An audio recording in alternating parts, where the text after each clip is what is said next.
Thank you for joining me, Izzy. You're welcome. Now, where would you like to start? Because there's quite a lot in this that we can talk about. There is a lot, but we'll start at the end. Okay, that's always a great place to start. Yeah. So the 29th of September, that'll be the fifth anniversary of my son Ben's death. So this is Ben. Handsome There, chap. he is a handsome chap. So Ben lived with cystic fibrosis and it never held him back.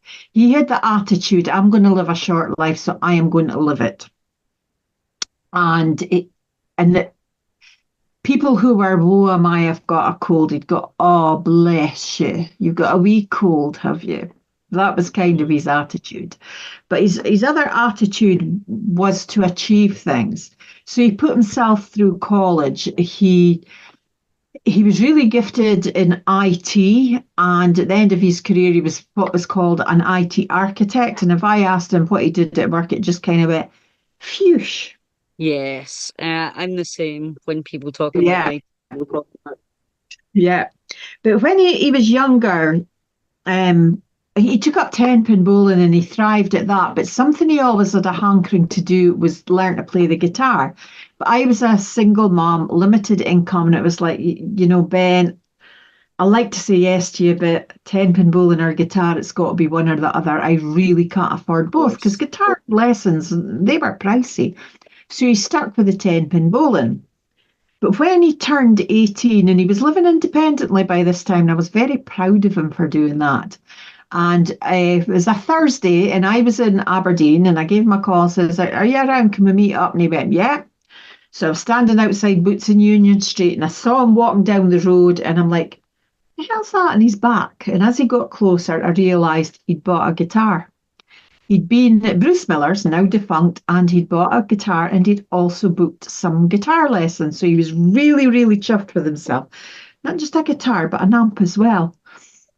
So that started him on his pathway to learning to play guitar. He found that with his first lessons, he wasn't being taught to play guitar, he was being taught to play tunes. And he wanted to learn how to play guitar. So eventually, after he'd paid for his driving lessons and passed his test and bought a car, something else I'm very proud of him for, he discovered Andy Watson, who is a seriously gifted guitarist. He went and watched him in a gig when he was in a band, and Andy says he remembers him. He says he just sat and he stared at me like this, watched every finger movement that he did. So Andy brought him on in leaps and bounds with his guitar lessons. And he was really gifted. The only thing was he lacked confidence to step out onto that stage, although that was coming. So when Ben died, I inherited two guitars and three amps and a lot of other things to do with guitars, a lot of paraphernalia. And they sat around literally collecting dust, and I was feeling really guilty about it because I was like, my God, there's these two guitars here, they should be getting used. So he did a Fender Strat American. That was his baby. That was his main guitar. And he had a Fender Strat Mexican. So I thought, right, I'll sell the Mexican and I'll donate the money to charity. So I put it on. It was a specialist page on eBay, but all I was getting was guys contacting me and like knocking hundreds off the price that I was asking. And I thought, I'm going to withdraw it from sale. What I'll do is I'll donate it to a charity and they can auction it off and they'll get the money. But round about this time, I was looking for a venue, and it's for a networking organisation I'm a member of, and somebody had suggested that I went to this place called Waterloo Quay. So I went there and spoke with Anne, her name was the managing director, and in there they've got a cafe and it's called the Ivories. So she was telling me about the cafe, and this cafe is run by a charity called Music for You. And I was sitting there and my body started tingling. Me Of literally course. tingling. Oh, that's who I'll donate the guitar to. They can auction it off and get money. So Anne introduced me to Deborah, who is the founder of Music for You. And me and Deborah met a couple of weeks later. And when I met Deborah, she said, we're not going to auction off the guitar. And I was like, why not? And she said, because think of the good it can do. She said, what we are going to do is start a program and we are going to call it Ben's Guitar, and that guitar will be used to teach these children. Now, a little That's bit of background about Music for You. So, it is a charity and it removes all the barricades, all the boundaries from kids from age 5, and I think it's up till 25. So if they want to sing, if they want to learn to play drums, if they want to learn to play guitar, whatever it is, they don't say no. It's not like, oh, your voice isn't good enough. Oh, you're not a good enough guitar player. They will always say yes. I've been to a couple of their showcases and it's amazing. So that is where Ben's guitar went. So I was thinking about his funeral, and I'm a celebrant now. So, I celebrate people's lives, their achievements, whatever it is. And I was like, with the knowledge I have now, Ben's funeral might have looked a bit different. So it was the tail end of last year, and I was thinking about it, and I honestly can't believe it's come up to 5 years since he died. It just does not feel like it. Sometimes it's as raw as it was, it happened yesterday. And I thought, well, let's have a memorial. And then the idea of making it a fundraising memorial to raise funds for Music for You to give them the funds to carry on the Ben's Guitar programme. So that was a very long winded answer. That was a fantastic answer. That's answered about five of my questions. I'm So a we'll just have to celebrant. leave I the rest. yap. It's what I do for a living. That's okay. It's what I do as well. I'm sure we can yap and get some more. I mean, Fraser's told me lots about Ben, and Ben has a little. Although I never met Ben, he has a little special place in my heart because I know how close Fraser and Yeah, Ben were, and I'm quite in tune with, and I'm quite spiritual. And I think I as was am I. supposed to do this. I think I'm supposed to be part of this and to because the charity is such a wonderful charity. Yeah, I was looking yeah, online and they take kids from 3 years old for little workshops. It's absolutely amazing. yeah. I'm officiating a wedding next week, and I'm really getting to know the bride. She's an older woman. It's her second marriage. And she phoned me the other week and she said, I saw your post about that event, that Ben's guitar thing. I went, yeah. She said, my daughter went to Music for You. Wow. It's Yeah, amazing. It's amazing it that is amazing. things connect so well. I Yeah. believe that if something's supposed to happen, it will all land into place. That's what I believe. So, and Ben was such a special little guy. And I mean, I did projects at university and college on cystic fibrosis. So I know exactly what Ben had to deal with. I mean, the exercises to clear his lungs. And I don't know if he was to that stage of it, but it's, tell us a little bit about cystic fibrosis for people that don't understand it. So cystic fibrosis is a genetic condition. It's caused by, it's a recessive gene, they call it. So both parents have got to have the gene. So there's a 1 in 4 chance with every pregnancy that you might have a child with cystic fibrosis. Now, at the time that Ben was born, me and Ben's dad, we had no idea that we carried this gene. And it was the week before his second birthday that he was diagnosed. But that was after a year of me going back and forth at the doctor, being treated like a neurotic mother.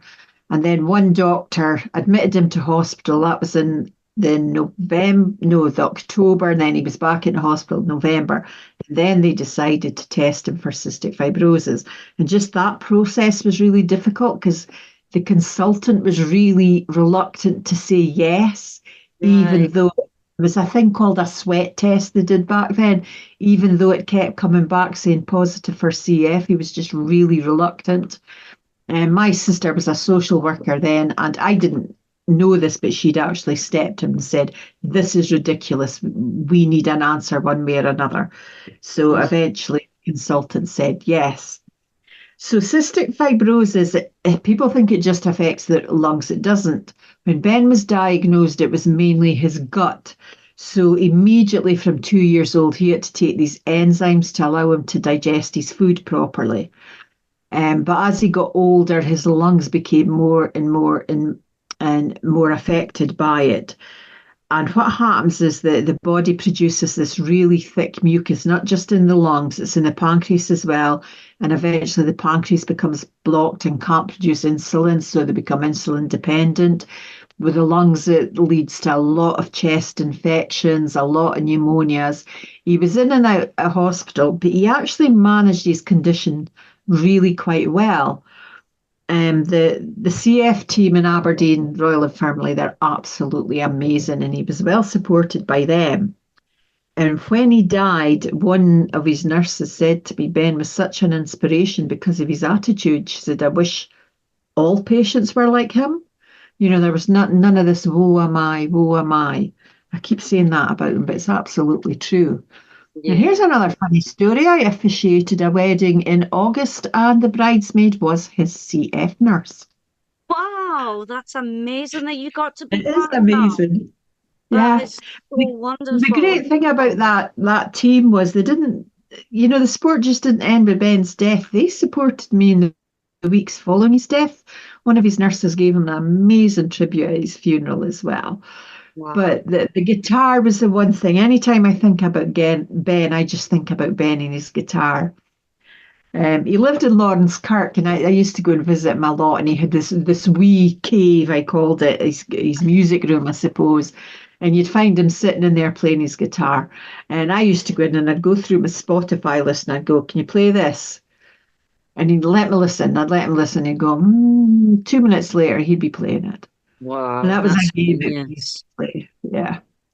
He was That's 30 why. when he died, but his passion was 80s rock. And in fact, the music I liked at age 17 is the music that he liked. Mm, So the yes. event, The it's the event, yeah. 29th of September at the Ivory's Cafe. Doors open at 2 o'clock, but the event starts at 2:30. We will be entertained by the students of Music for You. And I I think am really looking forward to that. There's going to be a buffet, there's going to be a raffle, and we're going to play a game of bingo, oh, but not your traditional bingo. It is music bingo. So, what you do is you hear like the introduction of a song, you've got your bingo card, and you mark it off, and it is a lot of fun. I have well, played it. nobody else should bother playing with me then, because I'm ace at intros. I can Oh, get an intro from like well, all you over. absolutely need to get your ticket and come along then. Well, I'm coming along anyways. It'll be Oh, absolutely amazing. I'm really looking forward to coming along. oh yeah, I did describe Ben's personality. He had, right, Jack D, the comedian.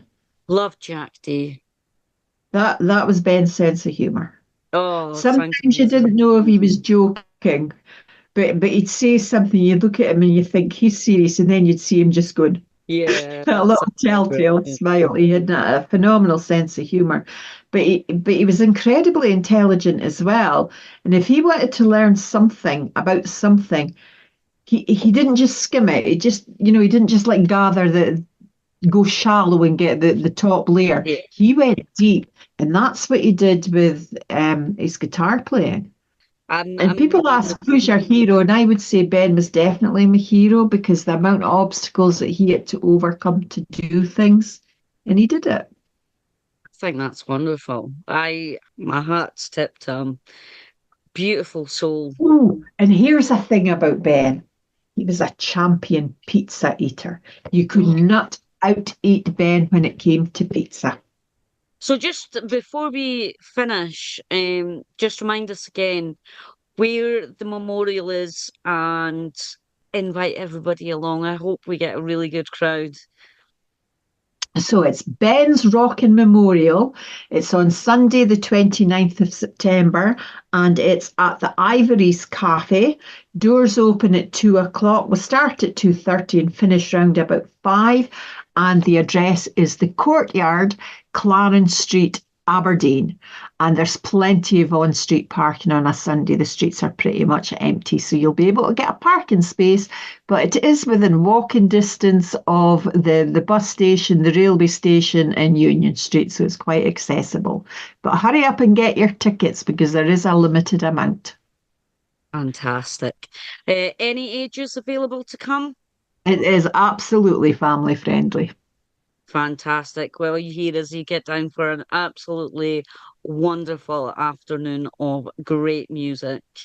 Thank you so Yeah. much. And I will look Excellent. forward to seeing you 29th. I look forward to it too. Thank you so much. You're welcome. Catch you Take care. later. Bye. Bye You have a good bye. day.